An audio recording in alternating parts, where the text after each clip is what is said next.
on P&O Australia's Pacific adventure for our first post-COVID cruise, while we discover if a 3-day cruise really is just a booze cruise. We are back cruising. It is June 2023 and we are at White Bay Cruise Terminal. We are. Pacific Adventure this time. Just a short cruise, 4 days, 3 nights.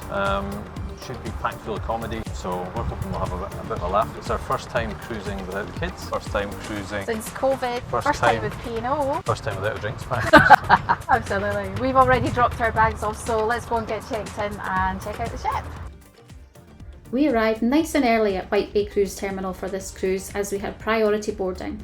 This was a perk of having booked our first ever mini suite. We were also given access to the Byron Beach Club as part of this upgrade, so we were really keen to see what that's like. There was a special desk for priority boarding where we had our photos taken, had our vaccination status and paperwork checked, and were given our cruise cards and sent to wait for boarding to begin. As soon as boarding began, we were ushered directly to security where we had our bags checked, just like going on an airplane, and then we were straight on board. Everybody boarding a ship needs to complete a muster drill. The first part of this is to find your muster station, which will be on your cruise card, and the second part is to watch a video presentation on your cabin TV. With muster done, our holiday begins and we started exploring. The ship's actually more modern than we expected. It's been really well refurbished but still retains some of those lovely aspects such as this Art Deco atrium. Time to find our cabin, and ours was on deck 9, port side. And here's a little fun tip for you. The corridors all look exactly the same, so check out these red dots on the carpet. They tell you you're on the port side. They're actually green on the starboard side. So when you're a little merry at midnight, you can tell if you're heading along the correct corridor. We found our room really quickly, so got out our cruise cards, which also double as room keys. First impressions were that the room was lovely. The cabinetry was a little bit dated, but the carpet looked really fresh, and there was some really nice modern art on the walls. The linens all looked really crisp and fresh, and this was our first mini suite, so it felt really spacious to us, and there was a ton of storage. Those cute Byron Beach pillows were a really nice touch. We're definitely going to do a full room tour later. We had pre-purchased a Bon Voyage package, so there was a bottle of bubbles and some fresh fruit waiting for us, but they'd have to wait because we had a tour of the spa and the gym to get to. The gym and the spa are fantastic, really well equipped. Diana, one of the lovely therapists, gave us a thorough tour and then gave us a taster massage session. I didn't know I needed a massage until you did that. You could crush rocks with those thumbs. By now we'd worked up a bit of an appetite, so we took ourselves off to the buffet, which on this ship is called the Pantry. It's set up a lot like a food court and it's mirrored on both sides of the ship. Definitely though a lot smaller than other buffets we've been on. Saying that though, the queues really weren't an issue. And one lovely addition that COVID has given us is that guests are no longer serving themselves. Love that. As well as the savoury counters, there's a sweet bar and a drinks bar, and despite there being plenty of seating, it always seemed to be pretty crowded and kind of hard to find a seat, but we found that if you go all the way to the back, you can go out onto the Oasis adults only area and there's plenty of space there. The Sailaway party is one of the more fun things that you get to do on a cruise ship, especially when you're cruising out of Sydney Harbour. And we actually had a beautiful day for it. The sun was shining and it was quite warm, especially considering it was winter. It was really nice. Lovely party atmosphere everywhere on board.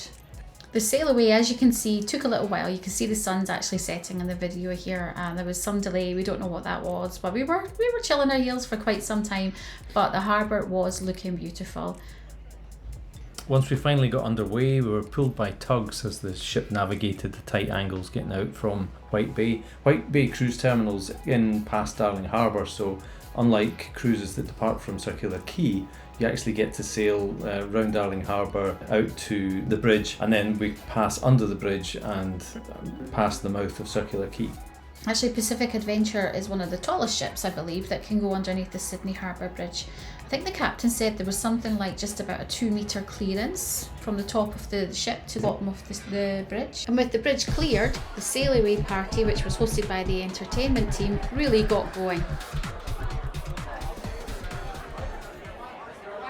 Check out that perfect sunset as we sailed out of Sydney Harbour. Dinner for our first night on our cruise was at one of the specialty restaurants on board. This one you do have to pay for, it's on top of your cruise fare, but it was fantastic. It's called Luke's Bar and Grill, and it is a restaurant stylised by the Sydney restaurateur Luke Mangan.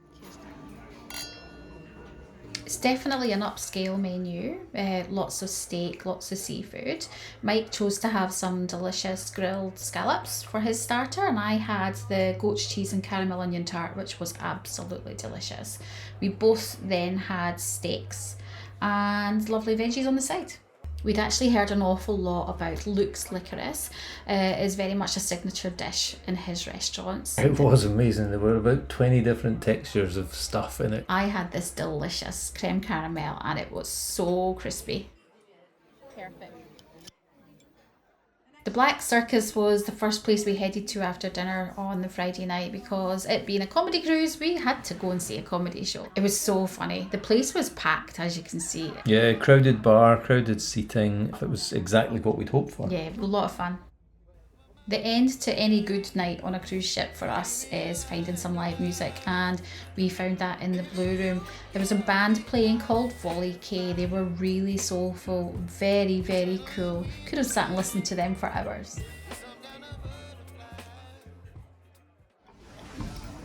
How's breakfast? Oh, it's really nice actually. It's a wee bit cold. This is our first breakfast in the pantry because we slept in and we couldn't go to Angelos. It's alright actually, bacon was lovely. I had a croissant, that was really nice. And I'm about to have my favourite when I'm on a holiday. Bircher music? Yeah, it doesn't look creamy like a normal Bircher music, but I'll give it a shot, We're definitely not coffee snobs, but we do like a decent cup of coffee. We did try the coffee in the pantry. We'd seen everybody walking around with their little green cups, but honestly, it was not good. It was wet. That was about as good as I could describe it. So we decided that we would go and get a proper coffee from the Oasis Bar next door in the adult only area. So much better. Decent cup of coffee to be had up at the Oasis Bar. It was fantastic. The actual whole area around the Oasis Bar is such a lovely, calm, quiet place. Lots of people just lying in the sunshine, having coffees, having cocktails and enjoying that absolutely spectacular view. And of course no kids, so it was really a lovely spot. And as much as the Oasis area was lovely and quiet, the Adventure Hotel was always the place on the ship to find lots of action. It was just never quiet. No matter what time of day we went around there, it was always packed, bustling, full of energy, everybody happy. This is a place where we did quizzes, there were dance classes, there was always lots and lots going on in Adventure Hotel.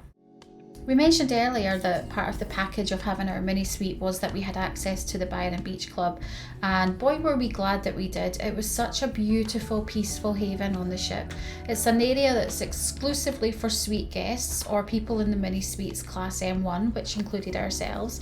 It does allow kids, but any time I went in there, I never really saw more than one or two. It was mostly just adults. There was always some really chill music playing, the bar staff were friendly, a couple of hot tubs and a really nice little pool area. Just a really gorgeous quiet spot to spend an afternoon. It's the first time we'd ever gone for a suite. We've always travelled with the kids, and just having access to the Byron Beach Club made it worthwhile.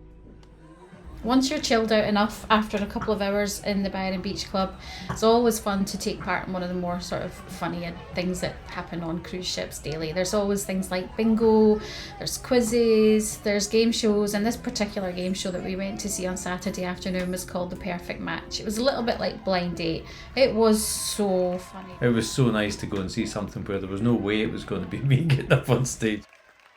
Yeah, and right after that we went to see The Magician, and you were really near the end of the aisle, and as you came near us you were convinced you were going to be picked. The woman in front of me got picked and I didn't. God, that was a close call.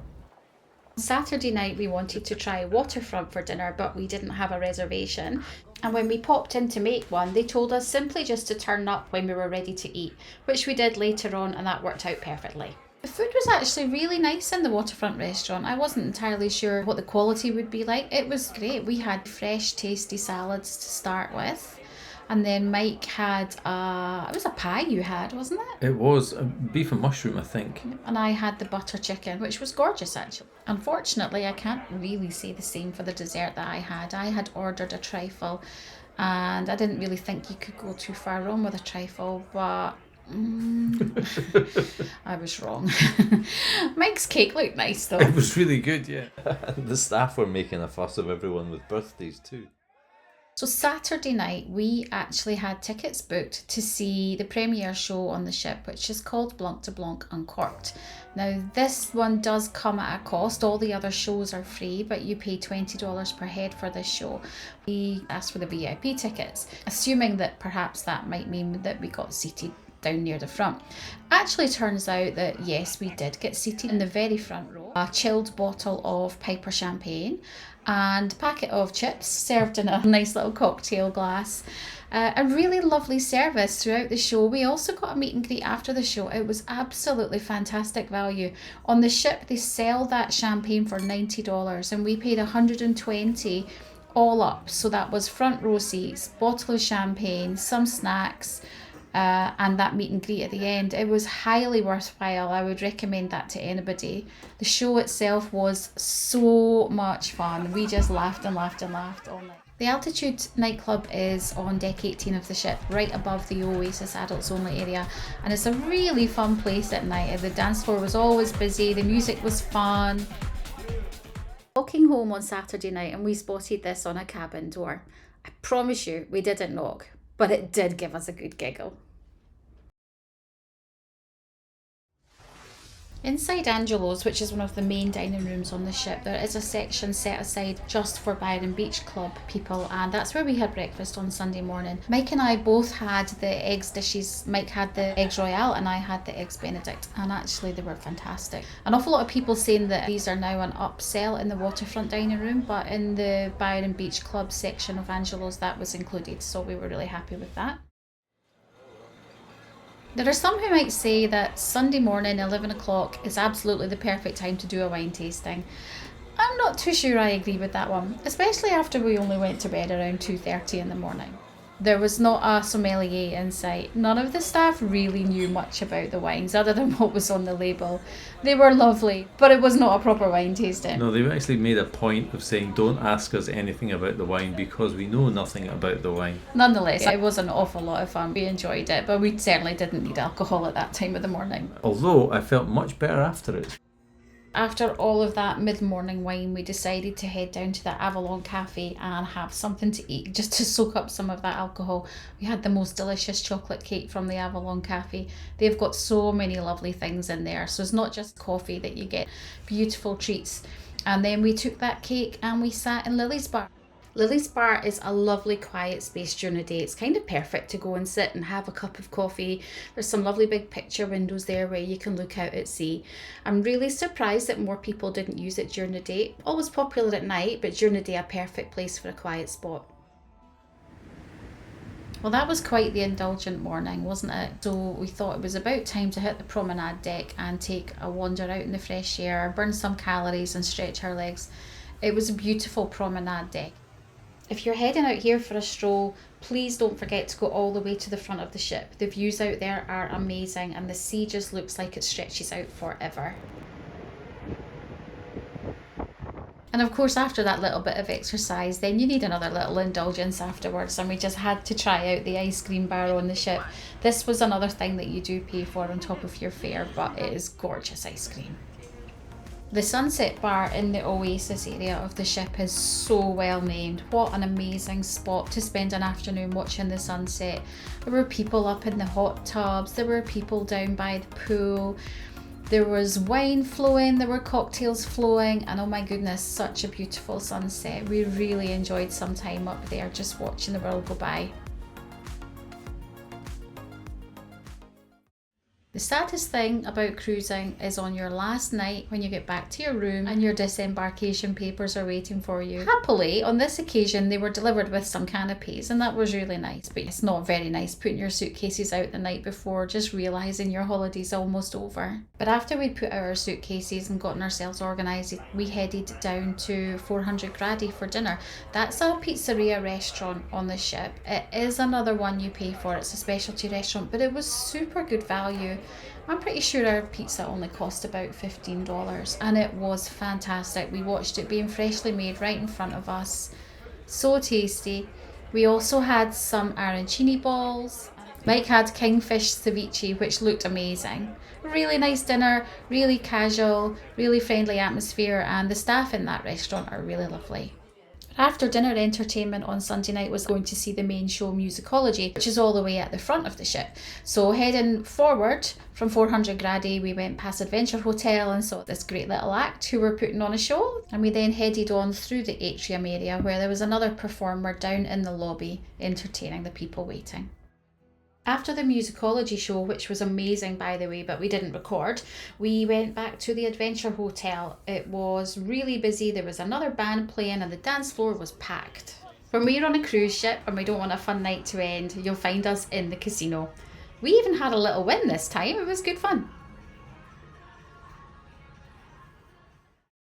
Just before bed though, we took one last visit up to the top decks of the ship just to watch the sky because it was such a beautiful, clear, warm evening and we wanted just to see what we could see. And I have to say, it's one of the most lovely things about being on a cruise ship. The stars that you see in the sky at night are absolutely fantastic. We docked back in Circular Quay in Sydney and saw the sunrise behind Sydney Opera House. Absolutely spectacular.